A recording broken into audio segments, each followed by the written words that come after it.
Olá, seja bem-vinda ao Desabafo e a gente está na série Feminina, que a gente vai entender mais sobre quem é Deus. Eu tenho certeza que você tem aprendido bastante, a gente está só no começo. A gente aprende aqui no Desabafo que os nossos comportamentos e emoções revelam o que está no nosso coração.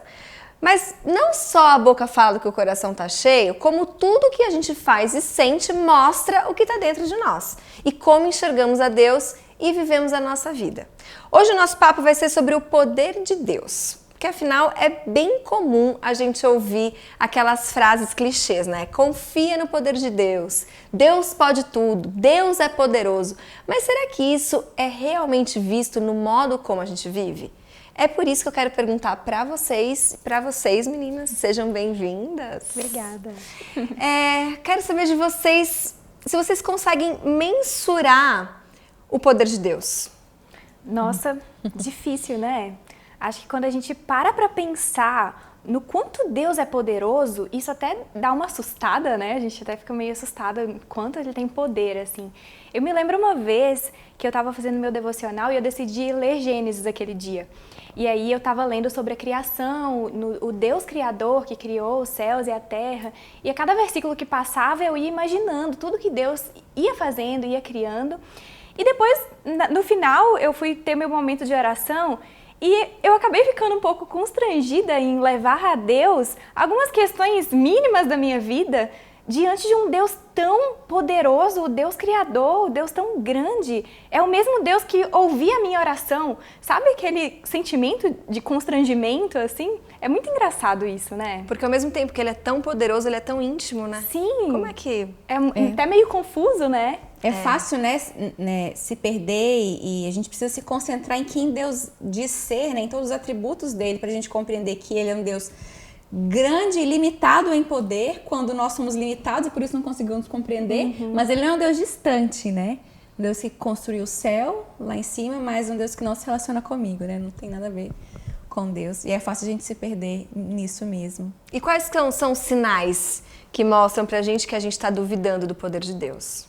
É engraçado que quando eu me perguntei assim, se eu duvidava do poder de Deus, eu logo pensei, não, eu creio no poder de Deus, eu sei que é um Deus todo-poderoso.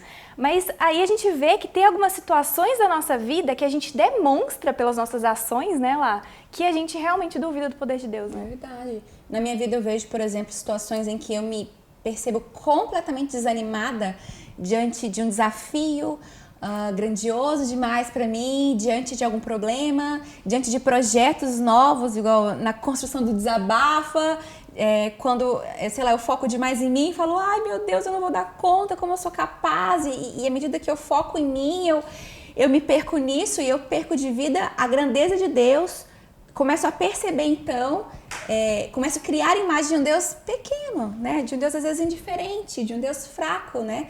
E meu marido fica falando comigo, Laís, lembre-se de que Deus é poderoso, né? Para de olhar para você mesmo, né? E como é fácil a gente se perder em meio ao desânimo, né? E isso acaba demonstrando, né, algumas faíscas de questionamento sobre o Deus poderoso, né? Tão voltada para mim mesma que me perco em relação a quem Deus é. E a gente acaba criando umas imagens, assim, de Deus. Existe isso? Sim, com certeza. Como? Eu queria que vocês me ilustrassem. Eu acho que as pessoas têm várias visões erradas de Deus na vida, né? Tem a imagem da musiquinha da Xuxa, tudo que eu quiser o cara lá de cima vai me dar. Parece que é a imagem de um Deus mordomo, né? Que ele tá lá pra nos servir. Tudo que eu quiser, eu vou ganhar, porque eu gosto de Deus, ele gosta de mim, a gente faz essa Ele é troca, meu íntimo? Assim, exato. Então essa é uma imagem bem errada, né, que a gente tem de Deus. Deus é quem eu quero que ele seja, né? Eu é quem defino quem Deus deve ser. Eu acho também que às vezes a gente pensa, igual a Laís já até citou, de um Deus fraquinho, que a gente não confia plenamente que ele vai fazer uma promessa. E eu me lembro muito da história de Abraão e Sara na Bíblia, que eles ficaram tão ansiosos para Deus fazer o que prometeu a eles, que foi dar um filho a eles, né? Que eles resolveram fazer pelas suas próprias mãos. Então, para ele, assim, não, tudo bem, Deus falou que eu vou ter, então eu vou fazer aqui para dar certo. Então, eles não confiaram que Deus era realmente um Deus forte, poderoso e que podia dar a eles um filho na velhice, né? A ansiedade, então, nos lembra isso. Ansiedade. Né? Ou quando a gente se vê muito insistente diante de alguma circunstância, né? Achando que tudo depende da gente, né? E a gente insiste, quebra a cabeça, a gente passa por cima de princípios que Deus estabeleceu porque a gente quer que as coisas saiam do nosso próprio jeito, né? Porque o nosso jeito é melhor. Porque a gente sabe mais de tudo do que Deus, né?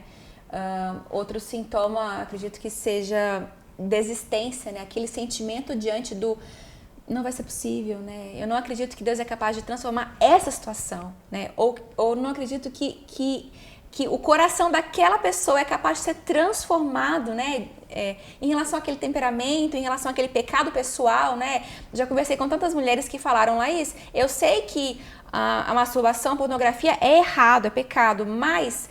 Cara, eu acho que não é possível eu mudar a minha situação, não é possível eu me ver livre disso, não é possível. Então, assim, ignorando a grandeza de Deus e a gente vê muito o poder de Deus diante das circunstâncias, Deus é capaz de fazer isso, de curar, mas Deus mudar um coração, Deus transformar uma vida, né? Ele é assim capaz de fazer isso. Sim. Tem outras situações também que a gente vê muito no meio evangélico, né? De pessoas que profetizam, declaram algumas coisas sobre Deus, de coisas que ele não falou, ele não prometeu, né? Colocam palavras na boca de Deus mesmo. E isso acaba gerando uma insatisfação e uma mágoa com Deus, porque a gente colocou fé em uma coisa que a gente acha que ele falou, de alguém que falou com a gente, ou a gente mesmo acredita que Deus nos prometeu aquilo, e ele não prometeu, e não acontece. E a gente acaba ficando magoado com Deus por uma coisa que ele não falou que iria fazer, né? Tem uma pergunta para vocês que foge um pouco do nosso roteiro, mas eu me lembrei aqui, acho que vem ao caso.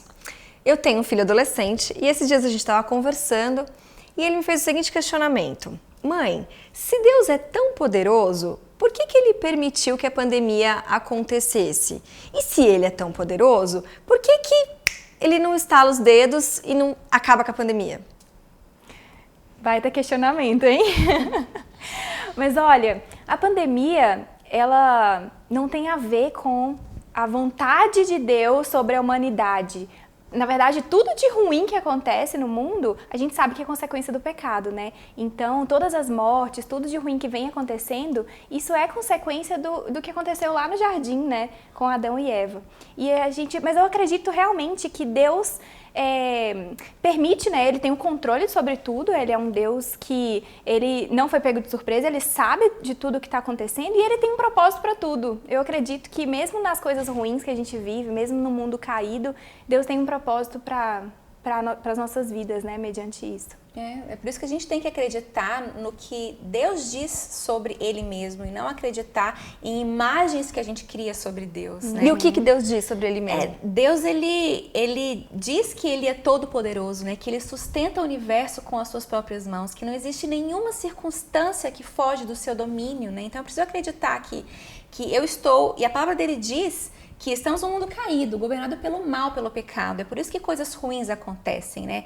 Mas Deus, ele permanece bom e tem planos bons, então ele é capaz de orquestrar as circunstâncias de modo a não perder o controle, de modo com que os seus planos, que também são bons, aconteçam, né?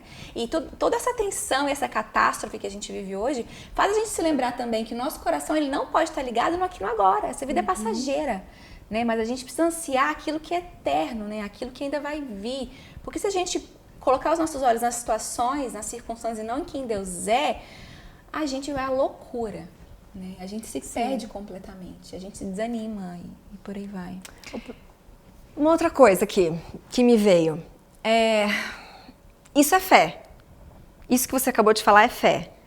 Mas a gente tem o hábito de transformar a fé em coisa, em coisificar a fé. Demais. Cara... Preciso de ajuda para resolver isso dentro da minha cabeça. Quero que vocês me ajudem a entender. Sim.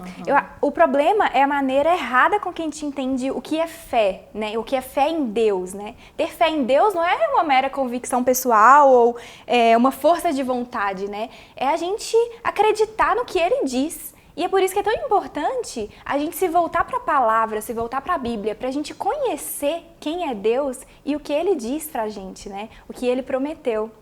Então, é muito maluco, né? Como as pessoas coisificam mesmo, colocam o foco da fé em coisas, né? Me lembrei de Hebreus 11:1, que fala, ora, a fé é a certeza daquilo que nós esperamos e a prova das coisas que nós não vemos, né? Quantas pessoas por aí usam Hebreus 11:1 para falar, né?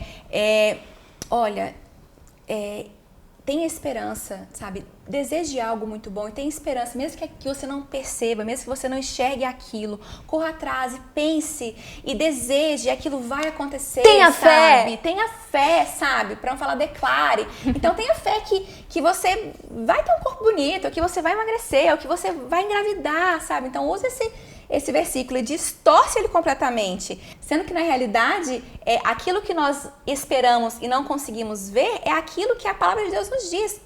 Essas verdades estão contidas na palavra de Deus, não é aquilo que eu imagino e desejo, eu não vejo, mas eu tenho fé, eu espero, então eu vou alcançar. Não! A Bíblia ensina que o alvo da nossa fé tem que ser Deus e quem Ele diz que Ele é, né? E aquilo que a palavra dele promete a nós. Ponto. Se eu desejo algo para além disso, eu preciso assinar embaixo, não colocar na conta que é Hebreus 11:1 que me garante isso, né? E que é Deus, enfim. Como se a nossa fé nas coisas que a gente quer fosse ativar a vontade de Deus com uma varinha de condão, falar assim, então Deus vai fazer isso porque eu tive fé nessa coisa que eu quero, né? Deus está acreditando em mim, então exatamente. Ele vai fazer por mim. Não, e eu acho que isso traz um peso pra gente, né? Porque você fica naquela tensão de ter que ser perfeito o tempo inteiro e você tem que atingir a vontade de Deus pra você, pra que Deus possa te retribuir, e não tem nada a ver, né? Sim, às vezes... o foco tão em si mesmo, né? Depende de mim, eu preciso fazer, Poxa, o que adiantou então o sacrifício de Cristo na cruz, né? Nós não somos nada, nós somos seres limitados, né? Nós não podemos nada, não há poder em nós, né? A gente precisa se agarrar naquilo que Deus diz e ponto, né? E os frutos disso vai ser o quê? Vai ser uma vida descansada, né? Vai ser eu conseguir descansar no plano de Deus, em vez de correr atrás de declarar, correr atrás de querer que as coisas sejam feitas do meu jeito, né? Vai gerar uma vida... E no meu tempo. E no meu tempo, né? Gente, como isso é desgastante, né? Como a gente abre mão de uma vida leve, né? E de uma vida abundante de fato, né? Quando a gente não descansa nessa verdade. A gente fica tão preocupado com o macro, né? Com o resultado, que acaba esquecendo do micro, né? Porque quando a gente acorda e a gente abre o olho e a gente... respirar é Deus, né? Tudo isso é o poder de Deus, né?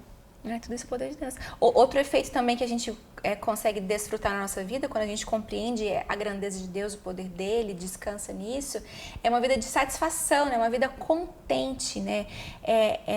É uma satisfação, uma confiança nos planos dele, no que ele diz ser nele, né? E não nas coisas, e não no meu próprio jeito, né? E uma outra coisa é uma vida de obediência, né? Como é difícil nós sermos obedientes, pautados no nosso achômetro, na nossa própria força, né? Mas se a gente acreditar em quem Deus é, né? No que ele diz, e confiar nisso, mesmo que a gente não compreenda, nós conseguiremos então perceber a força que ele nos dá e nos apoiarmos numa vida obediente, né? Obediente aos princípios dele, porque ele não é só poderoso, mas a vontade dele, né? E o poder dele executa em nós e no mundo, né? Para cumprir planos bons, né? Então eu consigo ser obediente mesmo não compreendendo, mas caminhando na certeza de que ele tem o melhor para mim. Né? Mesmo eu não compreendendo. É legal que quando a gente passa a confiar no poder de Deus, isso muda também até o nosso jeito de orar. Já repararam? Quando Jesus na Bíblia, ele vai orar ao Pai, né? Ele sempre mostra a Deus o coração dele, né? Ele realmente quebranta seu coração diante de Deus, demonstrando o que ele deseja, o que ele está passando, o que ele está sofrendo naquele momento. Mas ele sempre diz, Pai, que seja feita a tua vontade, não a minha. Porque ele confiava no poder de Deus e ele confiava que a vontade de Deus, ela é boa, perfeita e agradável, né? E era muito melhor que a nossa vontade. Então, quando a gente ora, a gente não deve pensar só nas nossas vontades e pedir a Deus meramente para satisfazer as nossas vontades.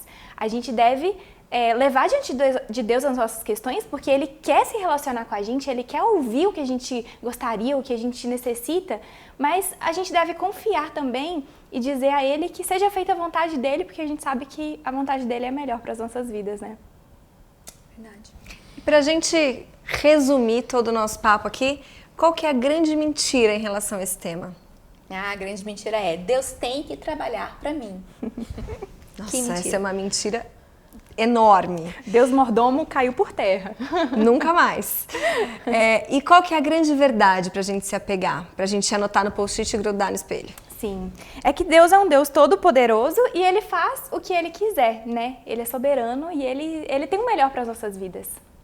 E como a gente faz pra colocar tudo isso em prática? A gente escolheu aqui 3 relembres. O primeiro, relembre que o foco da nossa fé precisa ser Deus e não nós mesmas.